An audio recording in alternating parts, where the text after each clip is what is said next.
So when we're working with buyers, again, I'm getting the same question kind of a lot is how do I get paid? If the seller is not offering compensation, if the listing agent is being vague, how do I memorialize or put into the contract that I'm getting paid? Well, it's called a compensation contingency addendum. In NABOR, they call it addendum to sales contract compensation. And this language right here is you're going to see the same language in rider GG, which is in the FAR contract, and the compensation contingency addendum, which is part of the FAR contract.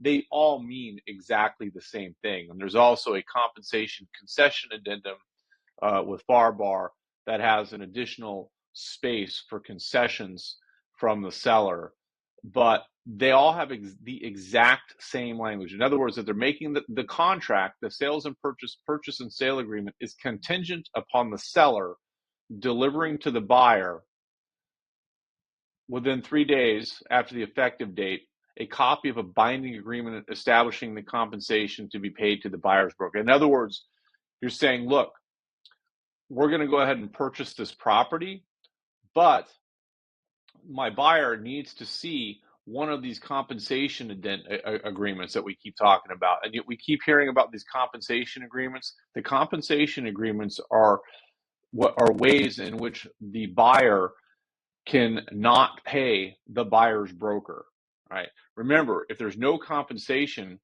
from an outside source coming to pay the buyer's broker, the buyer has to pay it. So the buyer owes the buyer's broker money unless there's money coming in from an outside source. And so what you're doing with this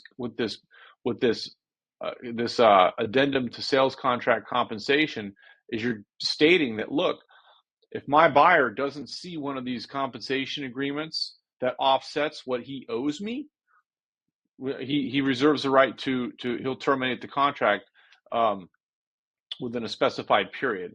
And it says that down here. If the seller does not deliver a copy of a binding agreement on the terms set forth above prior to expiration of delivery period, the buyer may terminate the contract not later than 3 days after expiration of the delivery period. So upon termination, the deposits are going to be sent back to the buyer. So if you're on the listing side and you see this, so what you're doing is that buyer, a smart buyer, is going to want to see this because he's on the hook.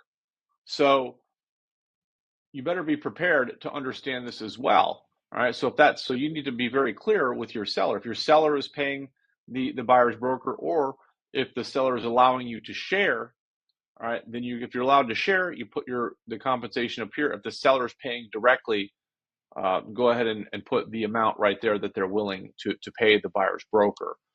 So again, this right here is the NABOR version of the compensation contingency addendum. They all mean exactly the same thing.